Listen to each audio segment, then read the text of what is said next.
with the former Deputy Minister of Health, Nozizwe Madlala Rutledge, and others, we're having a press conference at WITS on Tuesday where we will make our statement public and talk about the campaign. And tell us a bit more, what does the campaign entail? Well, we want people to vote. We don't want people to abstain.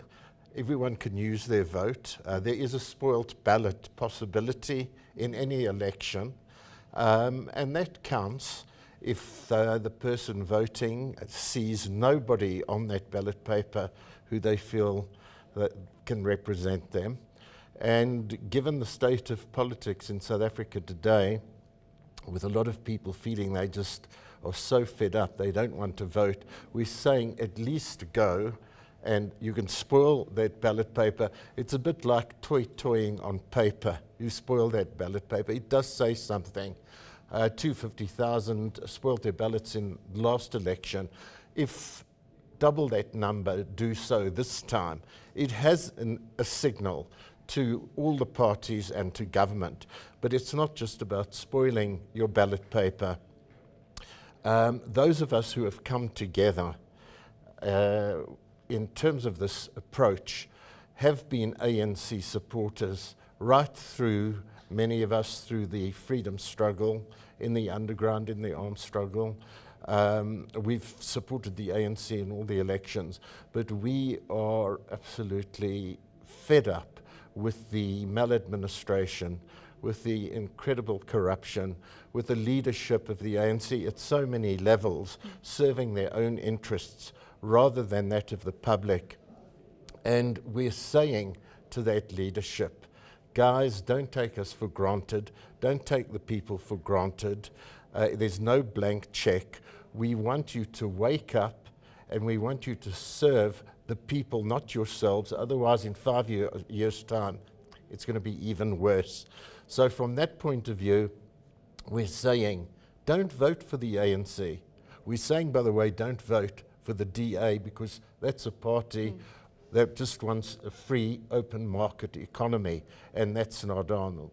But in terms of the governing party will win the election. It's a question of by how much. And if there's 3%, 4% less than the 65% last time, and we put our vote to parties, and there are new and emergent parties that perhaps people will feel can do a better job, or some of the older parties, Freedom Charter type parties, then it sets and sends a message. So we encourage what's called a tactical vote in that direction. And while we're talking about percentages, tell us, at what point does the spoiled ballot idea have a tangible impact? Well, I think it's already there in the intangible, in the sense that so many people have just got to a point where they don't want to vote, or they say, we'll spoil it.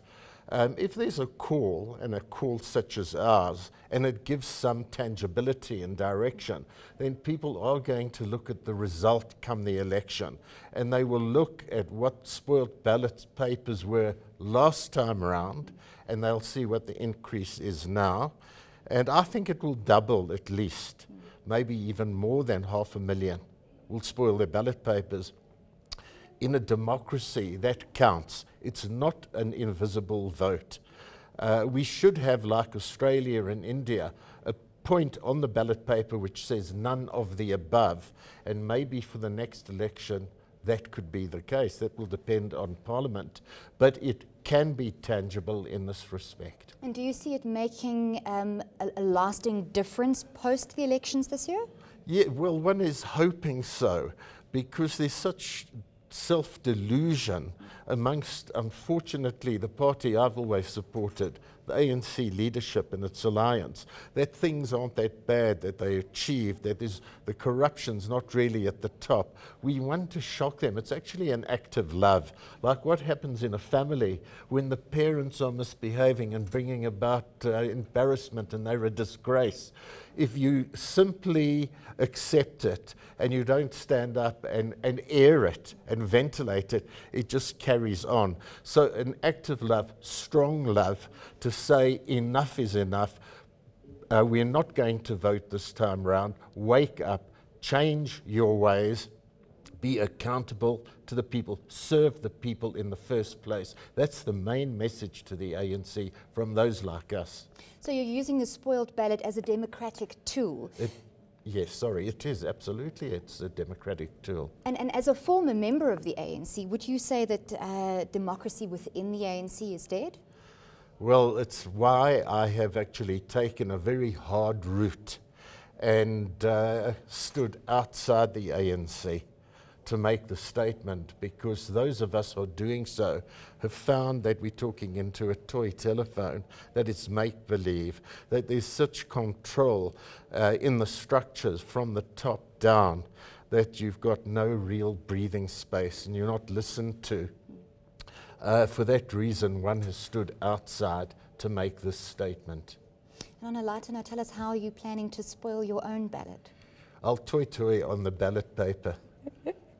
You deserve to know more. eNCA.com.